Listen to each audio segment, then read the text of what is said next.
kuota impor dan tarif impor.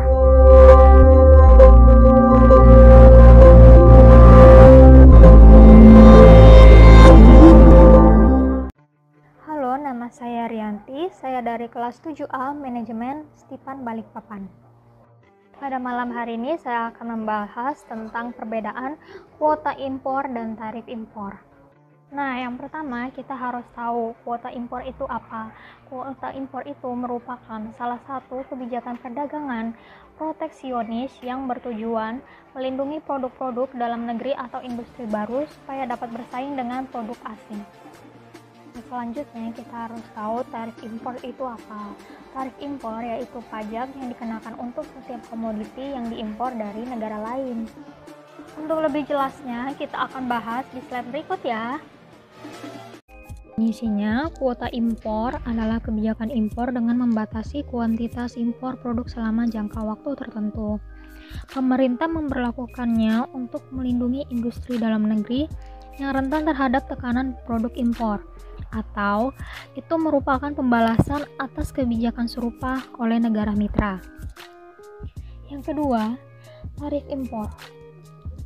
Tarif impor adalah pajak yang dikenakan atas barang-barang impor. Tarif biasanya dibebankan sebagai presentasi dari harga barang impor.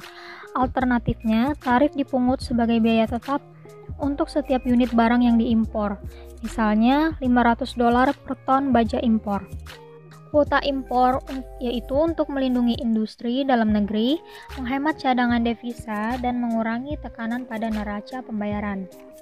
Dan tujuan tarif impor yaitu membatasi impor barang dan jasa dengan menaikkan harga, melindungi produsen dalam negeri, dan sebagai pembalasan atas praktik perdagangan yang tidak adil oleh negara mitra.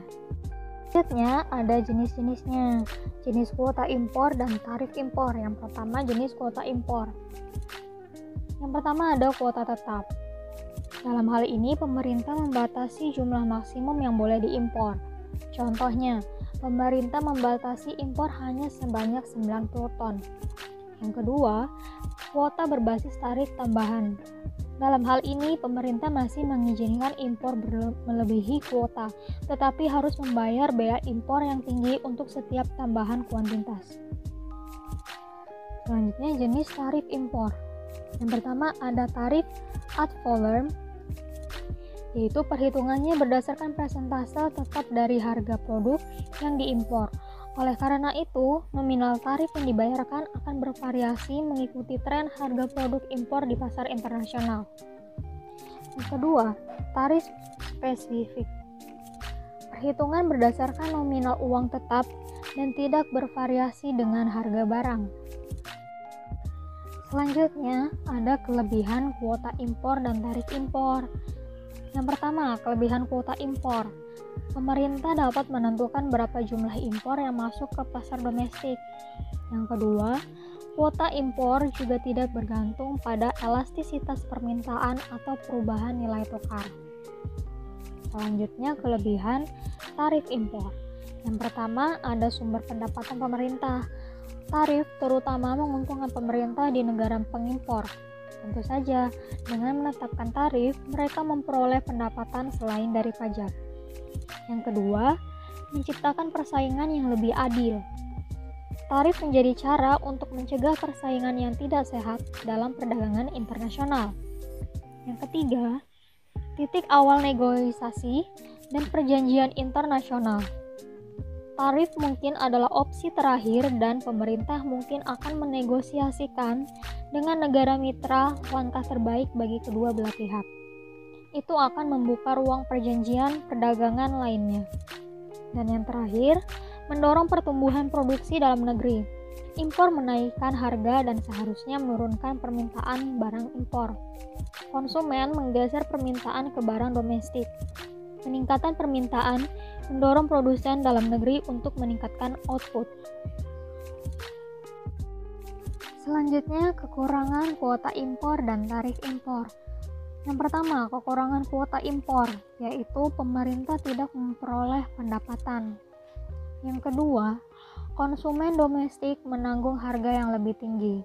Dan yang ketiga, kuota mungkin menguntungkan bagi beberapa importir tetapi tidak bagi yang lain. Selanjutnya, kekurangan tarif impor. Konsumen menanggung harga yang lebih tinggi. Tarif meningkatkan harga jual produk impor di pasar domestik. Itu membuat konsumen harus membayar lebih tinggi untuk produk impor. Yang kedua, memunculkan kerugian bobot mati. Tarif menimbulkan inefisiensi pada sisi konsumsi dan produksi. Di sisi produksi, produsen domestik yang tidak efisien masih dapat beroperasi meski biaya produksi mereka lebih tinggi daripada harga barang impor. Di sisi lain, konsumen tidak dapat lagi menikmati harga murah. Yang ketiga, memicu pembalasan dari negara mitra. Negara mitra berkepentingan terhadap industri di negara mereka karena menyediakan lapangan kerja dan pendapatan. Tarif menekankan kinerja industri mereka, mendorong pemerintah di negara mitra untuk membalas. Situasi semacam ini mungkin akan mengarah ke perang dagang. Nah teman-teman, tadi udah tahu kan perbedaan dari kuota impor dan tarif impor. Dan juga tadi sudah saya jelasin definisi, tujuan, dan jenis keuntungan dan kelemahannya masing-masing. Sampai berjumpa di video selanjutnya. Dadah!